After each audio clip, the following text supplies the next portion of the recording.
All right. All right. All right. Welcome back. And this is our buffer lecture we'll use today to go over, well, some of the confusing points. And what my expectation to you is on your second midterm, which is going to take place next Monday. So, people in the back can hear me okay? All right. So, that's the announcement I posted on Canvas. Do check it out and make sure you get, well, where your exam location is and where you are having the exam, which is next Monday between 6 p.m. to 7:30 p.m. Likewise, your second midterm will be a 90-minute midterm. I changed the structure of my exam a little bit. So now you should expect a total of 10 multiple choice, 10 short answer problem, and 2 comprehensive problems.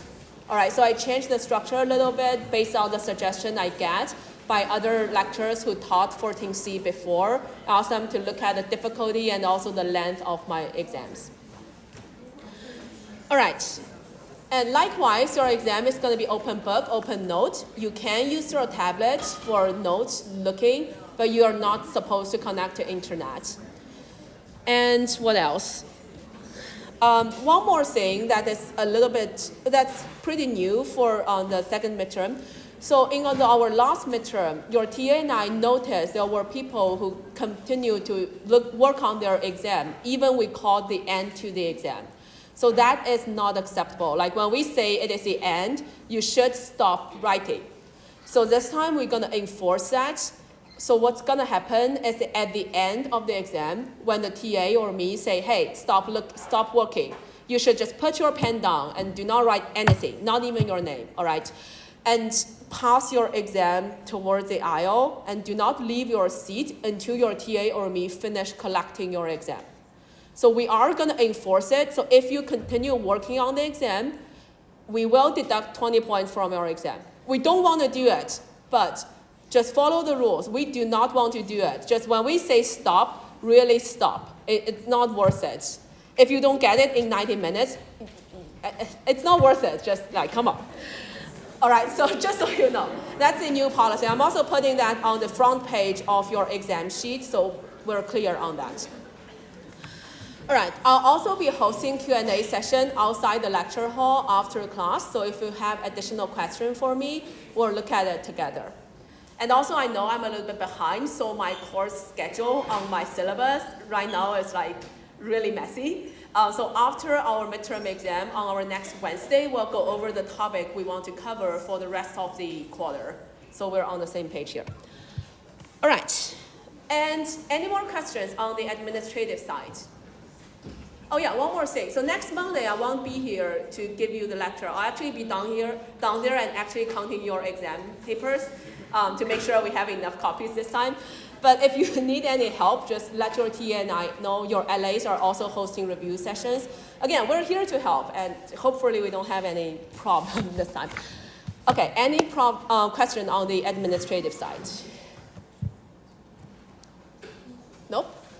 We're good? All right, sounds good. So let's get back to our buffer lecture, which we will use this lecture as an opportunity to go back to the topics I want to cover on the second midterm, and also to clarify some of the points that people are confused about. So we'll cover things from lecture 12 to lecture 15. It sounds like just 5 lectures, but you know I spent almost 10 lectures on those topics. So nevertheless, when we're talking about these topics, the first lecture that's going to be on your midterm 2 are molecules with multiple stereocenters. And in that lecture, we carefully went through drawing of Fisher projections and also how to identify the relationship of stereoisomers and what makes it meso compound. So the take-home idea here, we'll go over the 2 simpler ones and then we'll work on some examples on the Fisher projection together. Stereoisomers, when we're talking about 2 molecules are enantiomer to each other, what we're saying is we have a mirror image in between, and they are not superimposable with each other. When we're talking about diastereomer, It's not an enantiomer, but the stereochemistry is different on at least one of the carbon, well, on at least one of the chiral centers in your molecule. And then we also have methyl compound, where in the methyl compound, you control the internal mirror plane. And what a methyl compound means is its mirror image is superimposable with itself, even if it has chiral centers. So let's look at these two molecules together. That's two of my favorite molecules. What's the relationship between these two stereoisomers here? Right, so they are diastereomers to each other. Right, so on here, these two are mirror image, so the chirality of these two carbon center will flip. And on these two carbon center, well, they are the same. And one of these two molecules is a methyl compound. Which one is it? Right, so that blue one is our methyl compound. We control the internal mirror image there. Okay, so that's a quick one. And let's get back to our Fisher projection. So what is a Fisher projection? A Fisher projection is just a different way of drawing your chiral center. So let's just use this as an example here. And let's see.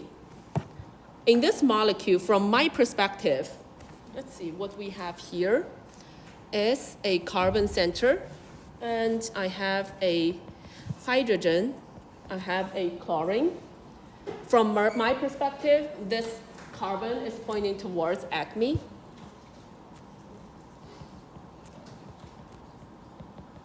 And I have a OH group that is dashed. So this is weird. It's like, oh, how can I assign stereochemistry when I have the hydrogen on the line? So the best way to do it is you actually need to rotate that molecule in your mind. So in my mind, what I have is I'm just rotating it. So now I'm putting the hydrogen on the dashed away from me. So what we have is just carbon, Cl, CH3, OH, and my hydrogen is dashed. There's no right way of doing that rotation. You sort of just have to practice it yourself or get a chiral center and start rotating it from your perspective. Nevertheless, so now it's in the correct position. I can assign my stereo configuration on my molecule. We have 1, 2, 3.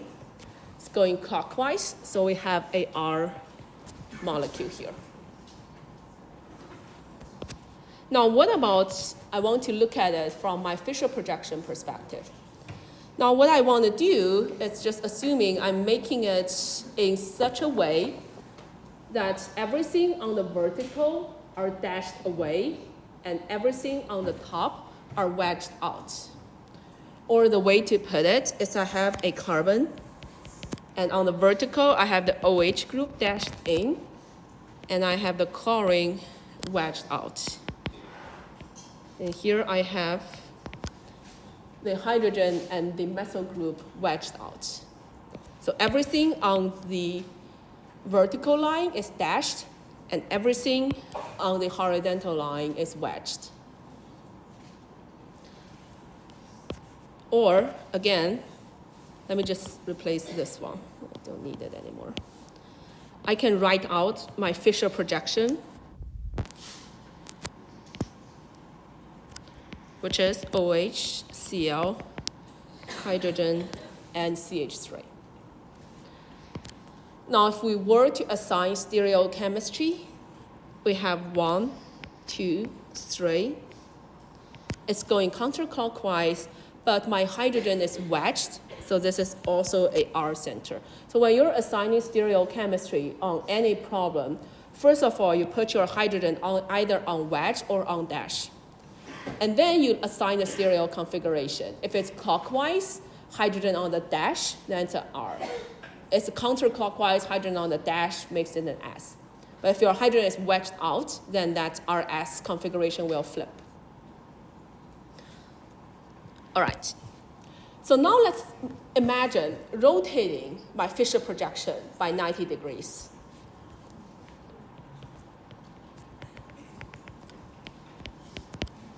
And what's going to happen? So again, even after rotating, I want my Fisher projection to have the dashed group on the vertical position and my wedged out on the horizontal. So by simple rotation of 90 degrees, this doesn't work because by simple rotation, what I have is my oxygen is dashed in. So what I want it to be is after rotating, I need to replace well, let's just write it out. What do I want after the rotation? After the rotation, I want my OH to be here, hydrogen to be here, methyl group to be on the top. Right, so after rotation, that's the Fischer projection I want. So in order for that Fischer projection to be true, I need to flip the position of my methyl group and my hydrogen.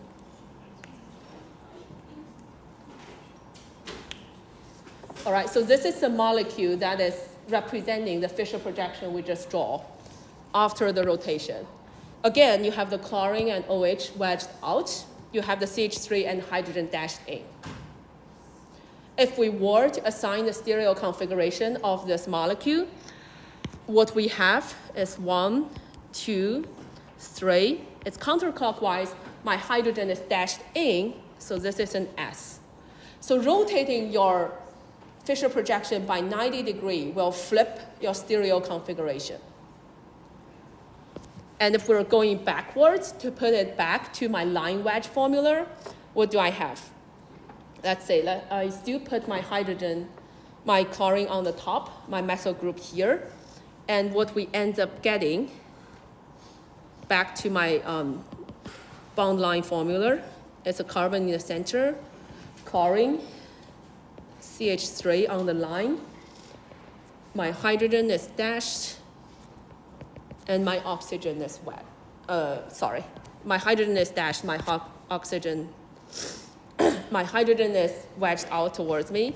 My oxygen OH group is dashed away from me. And you can, again, likewise, assign a stereo configuration here. Let's see. 1, 2, 3. It's going this way, but my hydrogen is wedged out. So this one is a S. Right? So when we're doing the Fischer projection, again, the idea of Fischer projection is just looking at your molecule from a different perspective. And you can always double check whether or not your Fischer projection is correct by assigning the absolute stereo configuration in your Fischer projection and in your molecule. And one of the things people tend to ask is, why do we care about Fischer projection? Like, why am I learning it? Isn't it the same thing? Can we just use the bond line formula for everything? So we'll just use this molecule again as our example, which is our 2,3 dichlorobutane. That's one of our favorite molecules right now.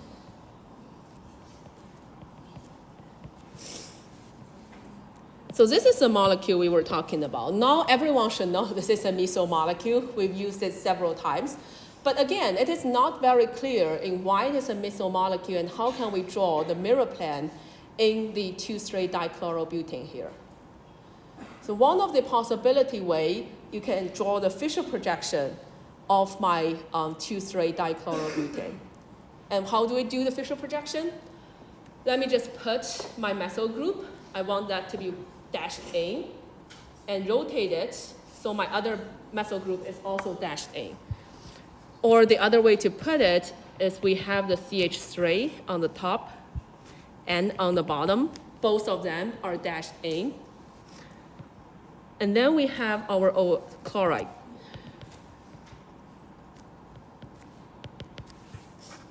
All right, by drawing the Fischer projection, now it becomes very clear that we have an internal mirror plane in that molecule. You can also picture it by looking at the Newman projection. That's the same idea. By looking at from the perspective of the Newman projection, you can also tell that's a mirror plane in between. Right? And again, after we draw our Fischer projection, we can always double check and to see whether or not we have the correct stereo configuration.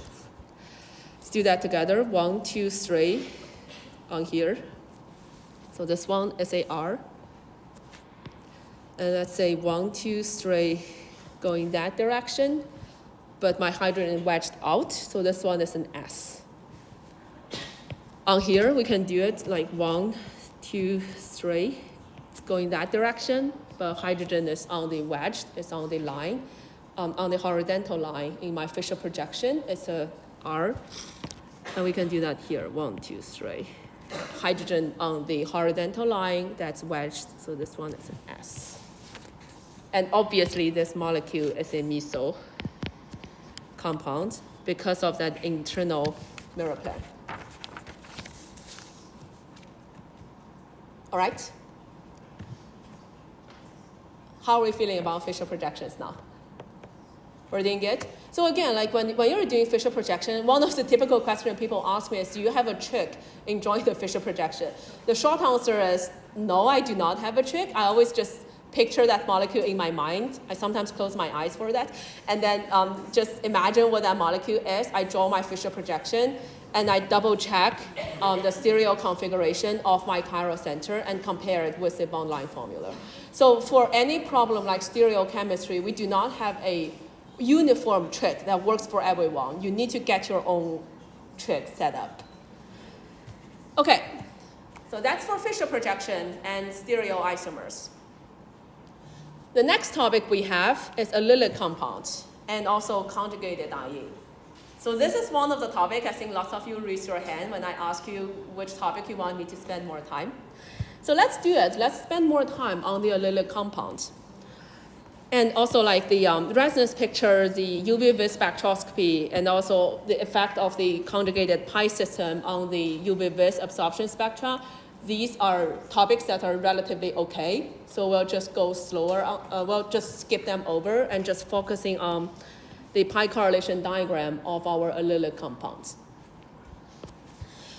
All right, so before we jump in to draw the pi correlation diagram, what do we mean when we say a compound is an allylic compound or a bond is an allylic bond? So again, let's imagine this is a chemical.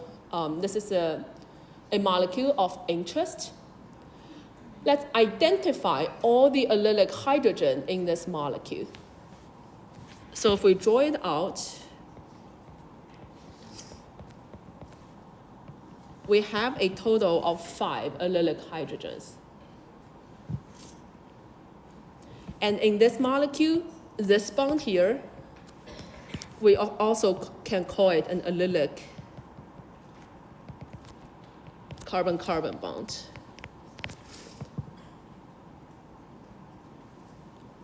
We can also have different kind of allylic cation, anion, or free radical.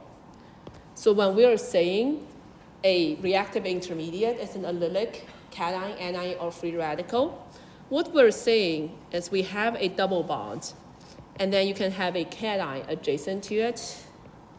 You can have an anion adjacent to it, or you can have a free radical adjacent to it. All right? And in this kind of picture, we'll take more questions after I finish this part. And when we're talking about the pi correlation diagram of my allylic reactive intermediate, we're actually doing it in 2 different steps.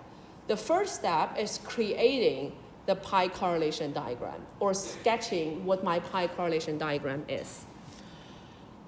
So in this kind of question, what we have is we know we have 3 sp2 hybridized carbon.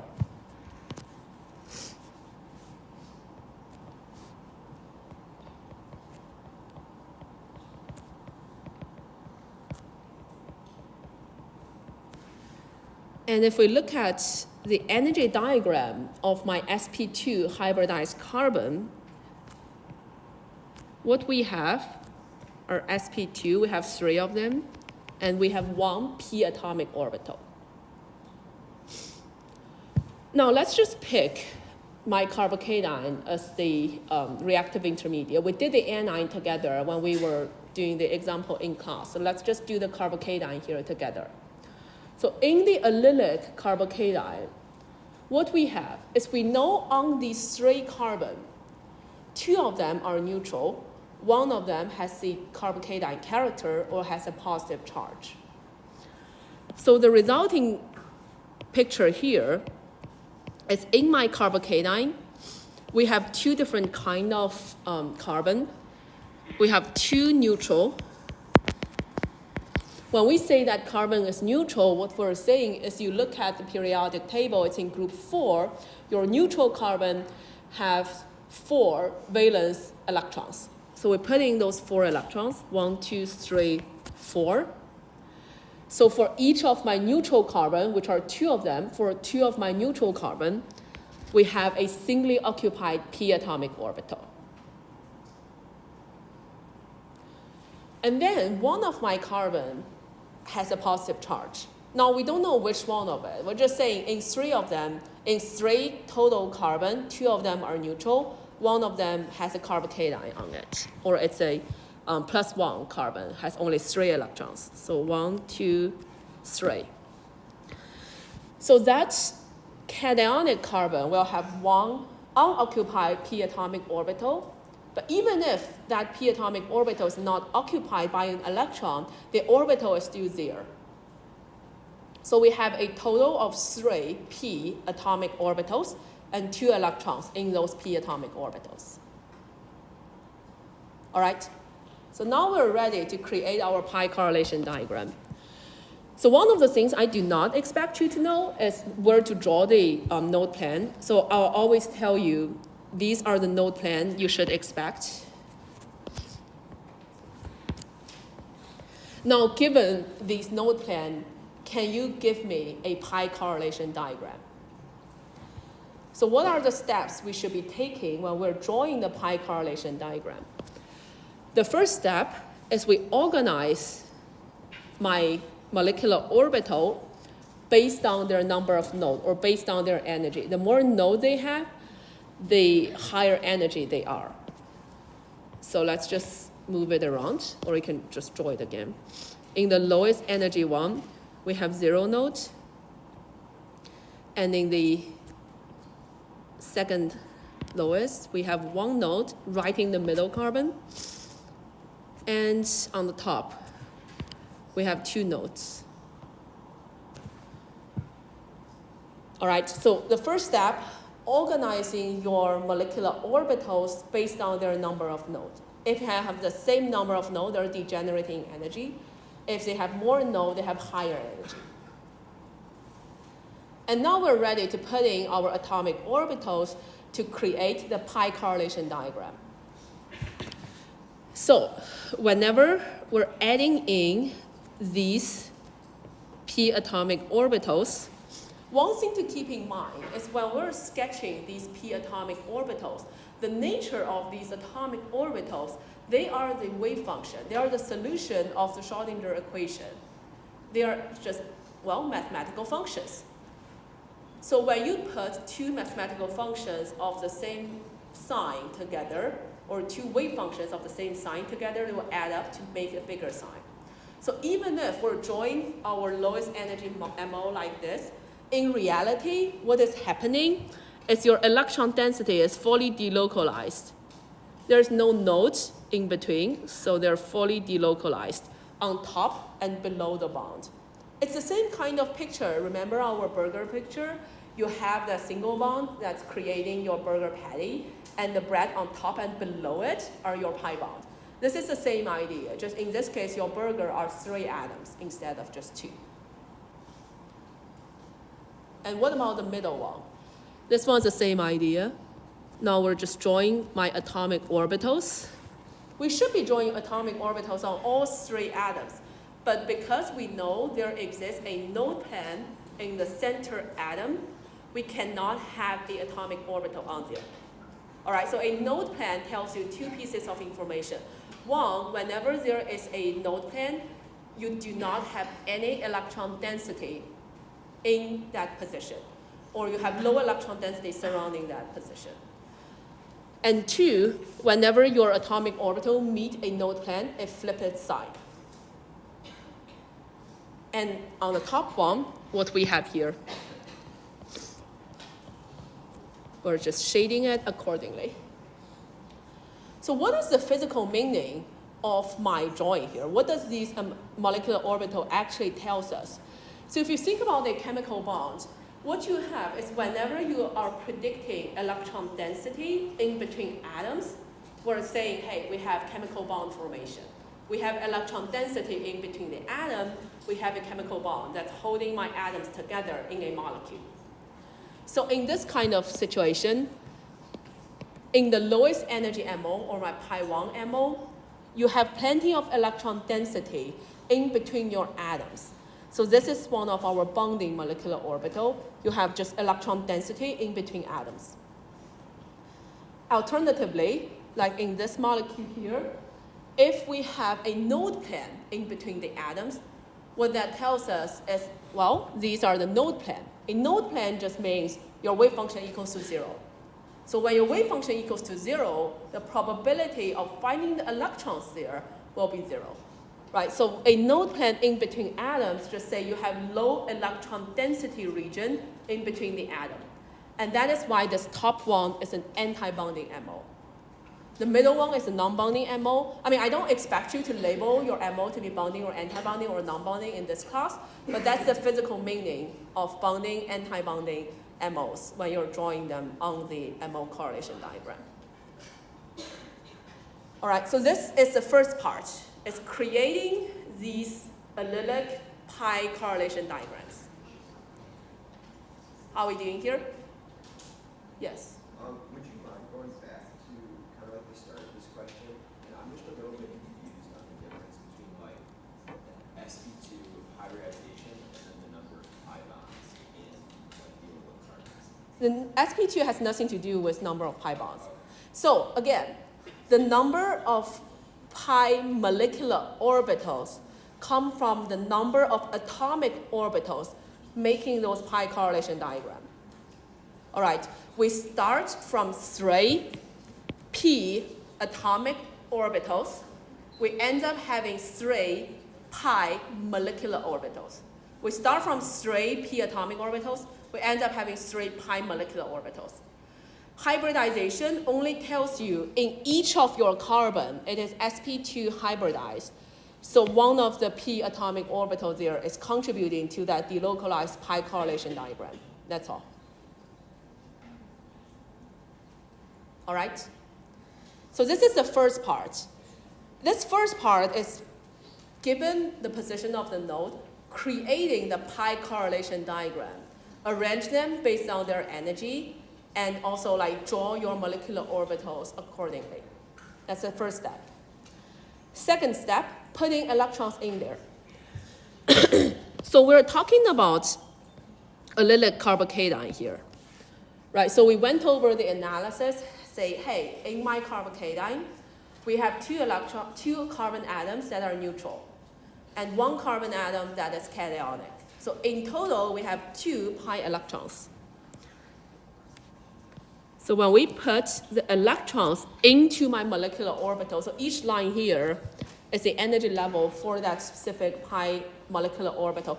So when we're putting electrons in to these molecular orbitals, we start from the lowest lying molecular orbital. It's like doing electron configuration. Your hydrogen is 1s electron configuration because 1s has the lowest energy. So we're putting the electrons into that lowest energy MO, and we have 2 of them. All right?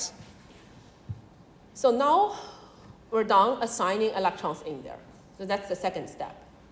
Third step, can we get chemical information by looking at the pi correlation diagram? Like, why do we care about it?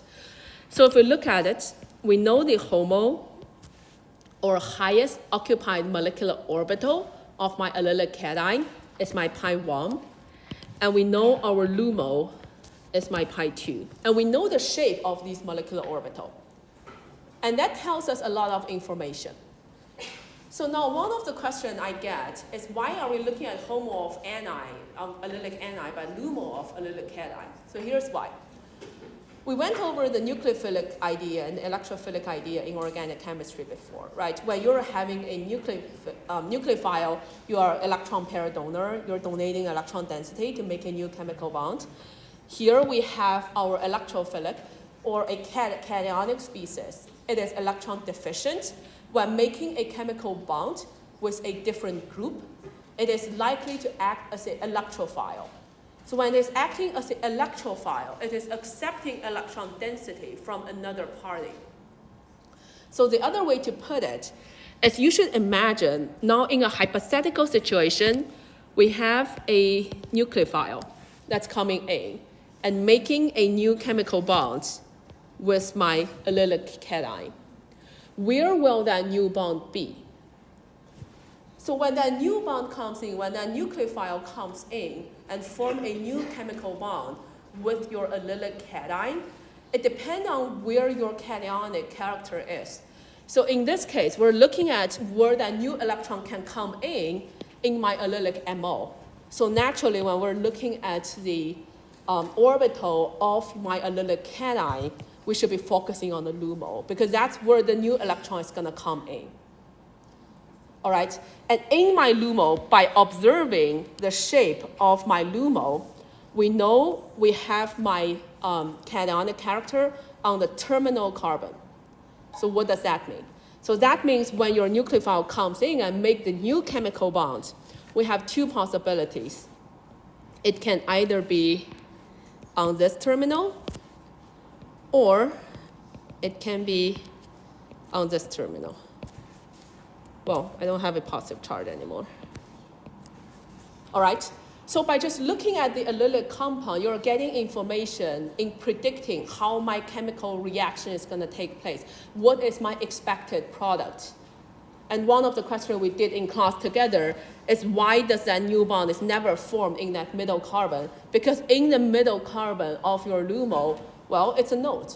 We don't have anything in that LUMO there. So that's naturally why the nucleophile doesn't form a bond with your middle carbon there. All right. So I hope this solved a little bit of your problem. And now let's imagine something different since we're talking about it. Let's imagine our allylic anion again. We're looking at my allylic anion. So in total, we have 3 carbon. 2 of them are neutral, giving 2 electrons. 1 of them is anionic, giving 2 electrons. So we have a total of 4 electrons. And now when we're looking at the allylic anion, now my HOMO becomes the middle one, and the LUMO becomes the top one. But in any chemical reaction, your allylic anion it's a nucleophile. It has additional electron it wants to give up. So when your allylic anion is making a chemical bond with another group, it will likely to have the electron coming from its HOMO. So that's why for allylic anion, we'll pay attention to its HOMO as well. To its HOMO, not its LUMO. So again, in this kind of question, just draw the MO and think about the chemical situation, like what is actually happening when we're talking about the reaction of either allylic cation or allylic anion. Yeah. The radical is the same as the, the HOMO is also here, just singly occupied.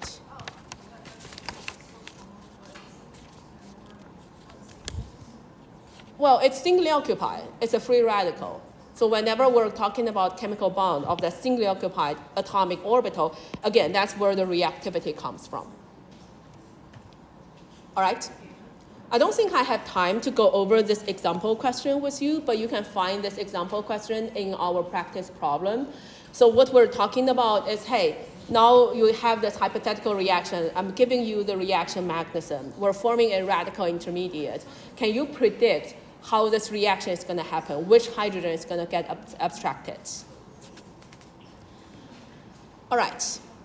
So I have 15 more minutes, and I really want to talk a little bit more about aromaticity, which is, well, these are the things that sounds confusing to lots of you as well. When we're talking about criteria of aromaticity, remember we have 3 big criteria. First of all, your molecule must be a planar molecule.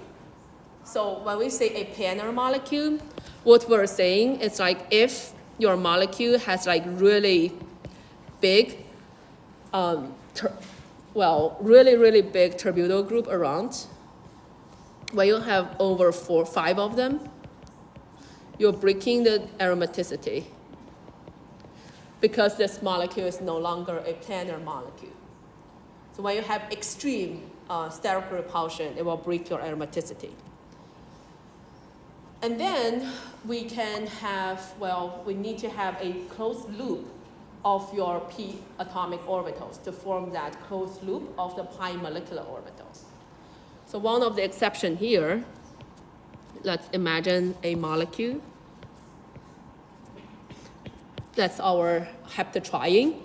But on this carbon here, it has 2 hydrogens on it. So this top carbon is, a hard sp3 carbon. We have hydrogen atoms on there. So that means this carbon here is breaking that closed loop of aromaticity. So even if this molecule, we can assume it's planar, and we have 6 electrons in there, which is following the Huckel's rule, it's not a closed loop of p atomic orbitals. So naturally, it is not an aromatic compound.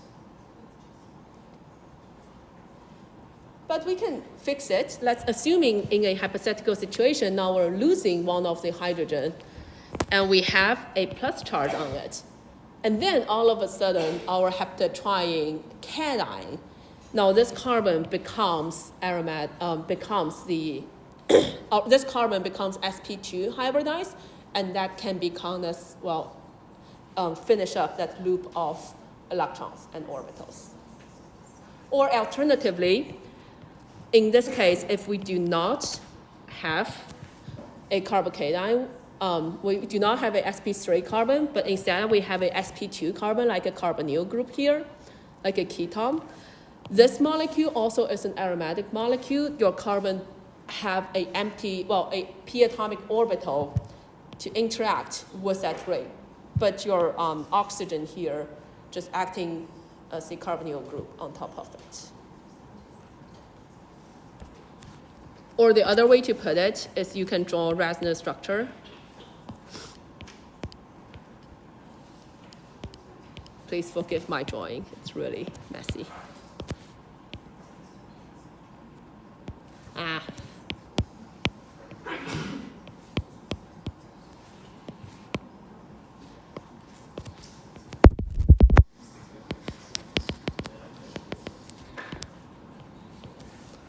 right.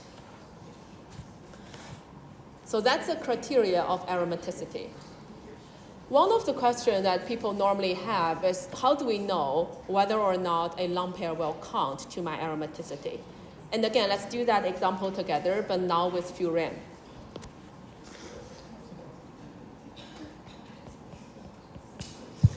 So let's use furan as an example. Let's have an extra E. So that's the furan molecule we have in mind. And you can draw resonance structure of your furan.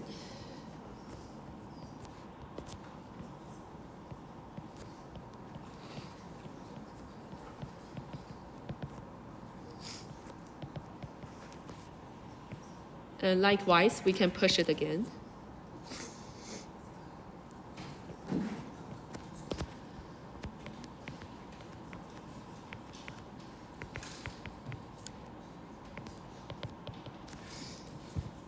And since we can draw these delocalized resonance structure, we know that all my atoms in this ring are sp2 hybridized. So one quick nasty tip you want to use is when we're talking about whether or not that atom in that ring is sp2 hybridized, is whenever you have a heteroatom that has lone pair on it, just assume it's sp2 hybridized. It's a little bit of the nasty trick. And now we can draw the energy diagram of these atoms here. So let's think about the sp2 hybridized orbitals. So we have, sp2 hybridized carbon and sp2 hybridized oxygen. We have 4 carbon atoms that are neutral. We have 1 oxygen atom that's also neutral.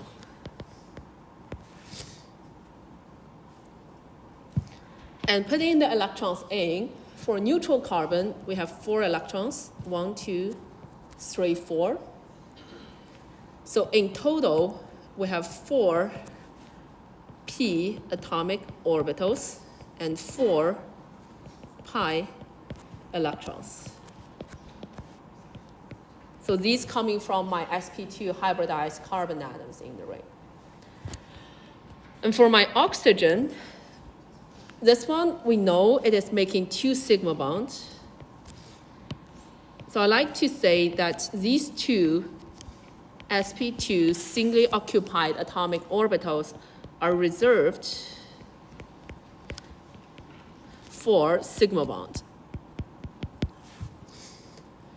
And then in my neutral oxygen, we have a total of 6 electrons. So putting in 3, 4, 5, 6. So in here, we have 1 p atomic orbital and 2 pi electrons. That's coming from the oxygen in my furan. All right, so taking together in my furan, we have 5 p atomic orbitals that's forming a closed loop. And in that loop, we have a total of 6 electrons. Where that 5 atomic orbital comes from? Well, 4 plus 1 gives you 5. Where that 6 electron comes from? Well, 4 plus 2 gives you 6.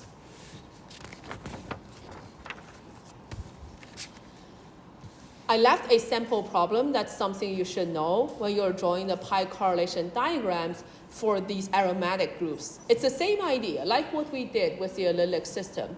Is I can give you the kind of node plan you should expect and organize these molecular orbitals by the number of nodes. So whenever they have the same number of nodes, they will have the same energy.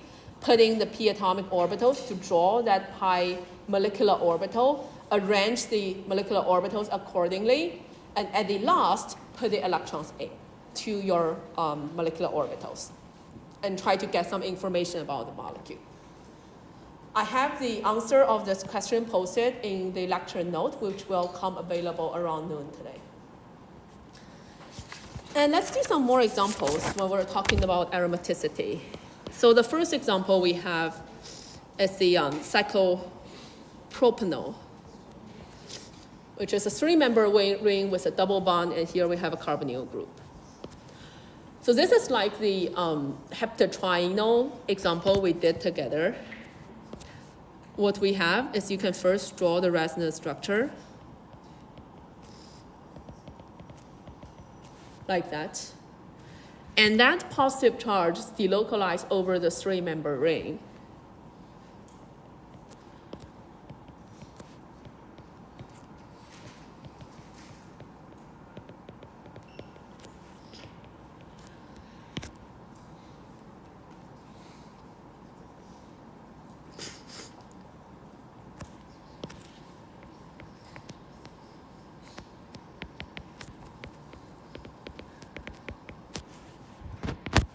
Or in the other words, you can draw your molecule as the overlay picture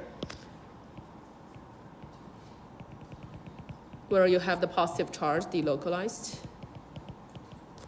and you have that negative one showing up here. Or in this molecule, if you think about it, you can actually draw somewhat of a dipole moment coming from the more negative charge or on the oxygen going to that cationic part of your molecule. I assume you learned dipole moment, right? Okay, sounds good. So that's one example. And is this molecule an aromatic molecule? Right, so it is. It has 2 electrons in your molecule. It is aromatic. Let's do one more example here. So this one is in our practice problems. Now we're talking about a fused ring with some some nitrogens on it.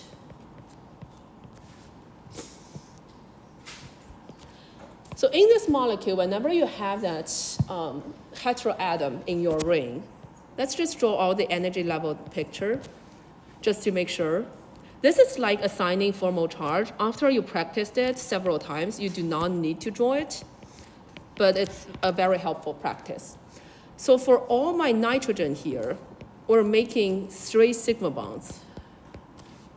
So that 3 sigma bonds means I need to reserve 3 singly occupied sp2 atomic orbitals for those 3 sigma bonds. So these are reserved for my sigma bonds. And then my nitrogen atom, they're neutral, so I can put 2 more electrons in my p atomic orbital. So taking together, how many pi electrons do I have in this molecule? Well, let's count it together. So for each of my sp2 carbon, we have 1 p electron. So if you're not familiar with it, practice, draw out this energy diagram, and you'll see that's 1 p electrons. So 1, 2, 3, 4, 5, 6, 7, 8, 9, 10, 11, 12. So we have a total of 12 electrons, and this is anti-aromatic. All right. And I have time to do one more example. Let me just quickly show you. So this molecule here, let's say on the left we have a benzene ring. We have a sulfur.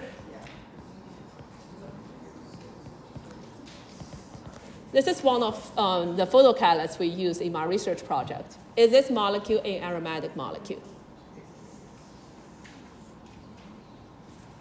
Well, first we check it is a planar molecule.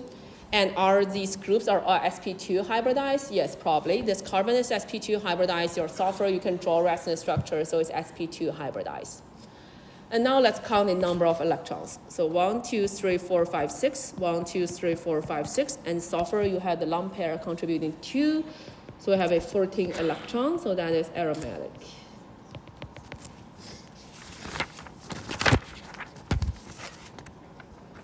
All right? Yes? It's the same example like the furan. It's the same idea. Furan and oxygen are in the same group here. You can do that kind of practice again. Okay, I have 3 more minutes. So last topic on midterm 2 is going to be NMR. We spent 3 lectures on NMR, so I hope this part is like good to go. You have so many practice problems as well. So again, we have 3 different ways we can ask you a question on an exam or worksheet. First way, I give you the spectrum, I give you the structure, and I ask you to assign peaks. Or I give you the structure and ask you how many peaks do you expect, how many doublets will this molecule give, and what's the most shielded atom, what's the least shielded atom, etc. And the last and more challenging problem will be I give you a spectrum and ask you to derive what is the formula, what is the molecular structure of that formula. Okay, I will be outside taking more questions if you have any.